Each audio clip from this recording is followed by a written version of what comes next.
Hi friends, ഇന്ന് നമ്മൾ മെക്ഡൊണാൾഡ്സിലാണ് നിൽക്കുന്നത്.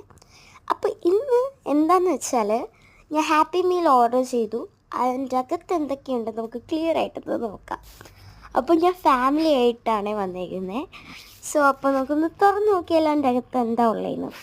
ഫേസ്റ്റ്ലി തന്നെ എൻ്റെ കണ്ണ് പോയത് ആ ഒരു ഫ്രഞ്ച് ഫ്രൈസിലോട്ടായിരുന്നു. ആ ഒരു ഫ്രഞ്ച് ഫ്രൈസ് ഉണ്ടായിരുന്നു, പിന്നെ ഒരു ബർഗർ ഉണ്ടായിരുന്നു, പിന്നെ ഒരു ടോയ് ഉണ്ടായിരുന്നു കേട്ടോ.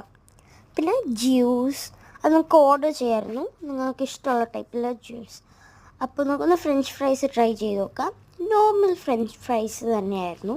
ബർഗറും അതേപോലെ വലിയ ഫില്ലിങ്സ് അല്ലായിരുന്നു, പക്ഷേ കുഴപ്പമില്ല. ആകെ ലെറ്റ്യൂസും മയോണൈസും പാറ്റി മാത്രമേ ഉണ്ടായിരുന്നുള്ളൂ. ഇനി നമുക്കൊന്ന് നമ്മുടെ ടോയ് ഒന്ന് അൺബോക്സ് ചെയ്ത് നോക്കാം കേട്ടോ. എനിക്ക് കിട്ടിയത് പിങ്ക് ഷീപ്പ് എന്ന് പറഞ്ഞൊരു ടോയാണ്. സൈറസിൻ്റെ ഒരു ബി ആട്ടോ കിട്ടിയത്. ഇതിങ്ങനെ ബാ ബാ ബാ നാക്ക് ചെവി ഇങ്ങനെ മൂവ് ആവേ, വലിയ ഇങ്ങനെ കളിക്കാൻ പറ്റുന്നൊരു ടോയ് അല്ല കേട്ടോ. അതിങ്ങനെ ഒരു ഇതായിട്ട് വെക്കാം. അപ്പോൾ ഡിസേർട്ടായിട്ട് ഞാൻ കഴിച്ച ഐസ്ക്രീമാണ്. നല്ല ടേസ്റ്റി ആയിരുന്നു കേട്ടോ. അപ്പോൾ ഇത്രയേ ഉള്ളൂ. ബൈ.